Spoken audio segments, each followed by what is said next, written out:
Okay, hello, it's Miss Zella here. I'm going to explain to you what your writing task is this week. So, we would like you to write a persuasive letter to Mr. Todd, to James Todd. So, we're thinking, well, how does this link to our narrative and what have we done so far? So far this term, we have visited James Todd's house twice, and we've used the artefacts such as pictures, letters, newspaper articles, old maps to help us learn a little bit more about our main character. So far this term, we should have learnt that he is an old man. His name's James Todd. He lives alone in his house. He lives in Whitby. He has a real love of whales, and he used to be a diver. And we discovered that he was trying to write a story about when he saved a whale from fishing nets, and we helped him finish off his story, and it is in the process of being published.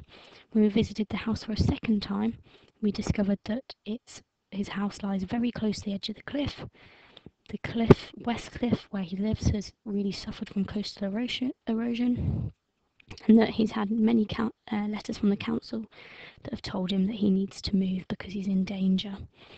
So our persuasive letter will be persuading James to move for his own safety. Whilst we were in James's house, we did find a newspaper article that explained the situation that James was in, and we also found a picture of James's house, and as you can see, he is very close to the edge of the cliff and is in a very vulnerable position. So attached with this video will be an example of my persuasive letter, which I would recommend you going through and you having a read of. You can magpie some powerful words from there, and also some good sentence starters.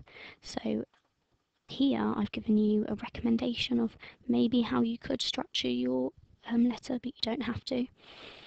So because it's a formal letter, I'd recommend having a formal opening like Dear Mr. Todd.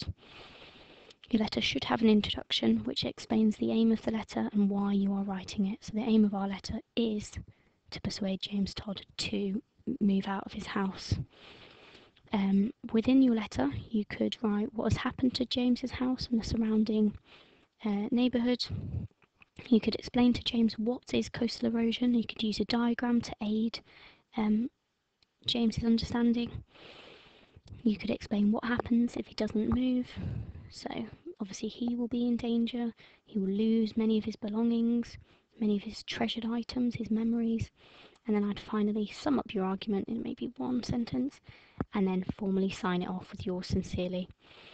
Now, we've also given you 2 stars, so these are things that you could go back, you could challenge yourself, you could edit and improve your work for.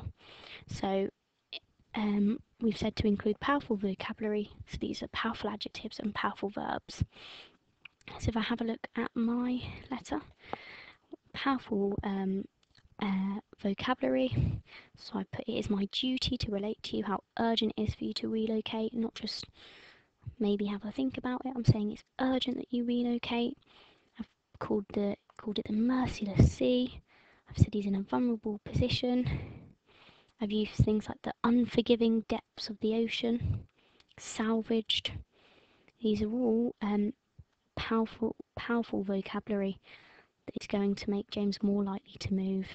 So you could magpie good vocabulary from my example, or you could maybe find a word that you like in my example and then use an online thesaurus to help you find synonyms. I'd also recommend putting structural signposts in your work because it helps the writing flow and it just makes it sound more formal. So words like, to begin with, you could put firstly, secondly, in addition to. It helps structure your writing. And again, yep, just makes it more formal. So those are 2 stars that you can include, and that's a suggestion of your structure. So we look forward to reading your persuasive letters to James, and make sure to get them sent in by the end of the week. Thank you.